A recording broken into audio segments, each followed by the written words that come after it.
पाठ 10 पुरस्कृत चोरनी। चंपक वन में सभी तरह के पशु अपना अपना जीवन यापन करते थे।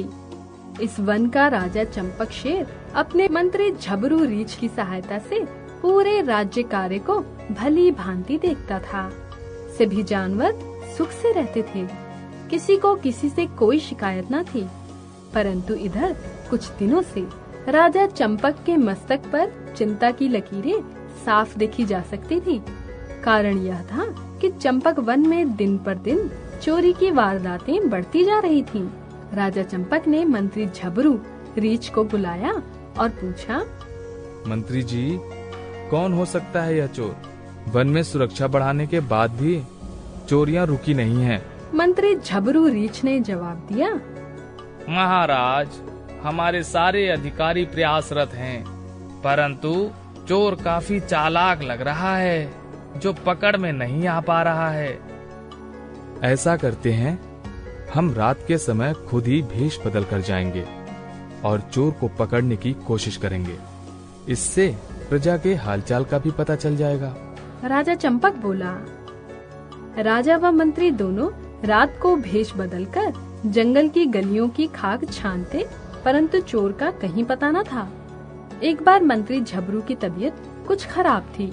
राजा ने उसे आराम करने की सलाह दी और स्वयं ही भेष बदलकर चोर की खोज में निकल गया।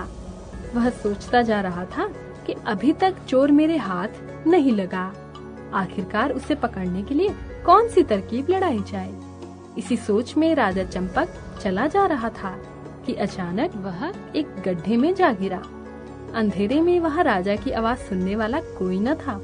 इतने में वहाँ से बड़बोली लोमड़ी गुजरी। राजा की आवाज सुनकर वह चौंकी। अरे, यह आवाज कहाँ से आ रही है? लगता है गड्ढे में कोई गिर गया है।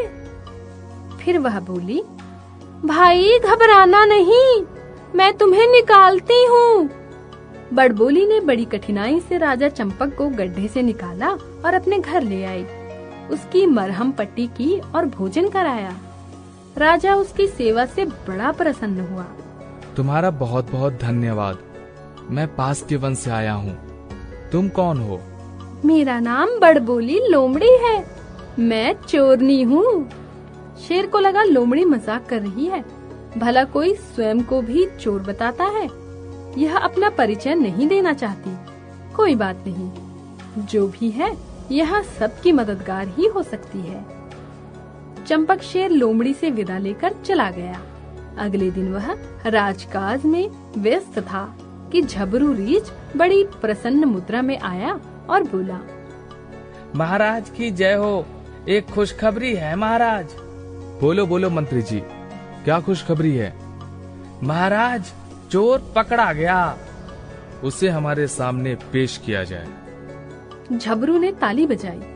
2 गधे पहरेदार एक लोमड़ी को पकड़े हुए भीतर आए और बोले, हुजूर, यह रहा चोर। इसे हमने मुनिया हिरनी के घर चोरी करते रंगे हाथों पकड़ा है। शेर ने देखा तो उसे विश्वास नहीं हुआ।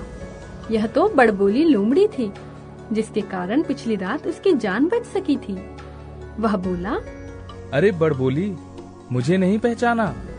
मुझे तुमने कल गड्ढे से निकाला था और अपने घर ले गई थी। तुमने मेरी सेवा की। मैंने तुम्हारा परिचय पूछा तो तुमने कहा चोरनी, परंतु मुझे विश्वास नहीं हुआ था। महाराज, मुझे माफ कर दीजिए। अब मैं कभी चोरी नहीं करूंगी। तुम्हें चोर के रूप में देखकर मैं हैरान हूँ। उस दिन तुमने सच कहा था। सच बोलने और मेरी मदद करने के लिए तुम जो चाहे पुरस्कार ले सकती हो। महाराज, मैंने इतने लोगों की मेहनत की कमाई को लूटा, परंतु सारे बुरे कामों पर मेरा एक सच भारी पड़ गया। अब मैं हमेशा अच्छे काम ही करूंगी। मुझे माफ कर दीजिए। लोमड़ी हाथ जोड़कर बोली, तुम्हें अपने किए पर पछतावा है, इसलिए मैं तुम्हें राज दरबार में नौकरी देकर तुम्हें अच्छे प्राणी की तरह जिंदगी व्यतीत करने का अवसर देता हूँ। राजा चंपक ने कहा। झबरू रीछ ने लोमड़ी से कहा, अब हमेशा अच्छे काम करते हुए सच्चाई के रास्ते पर ही चलना, क्योंकि अच्छे काम का अच्छा ही फल मिलता है।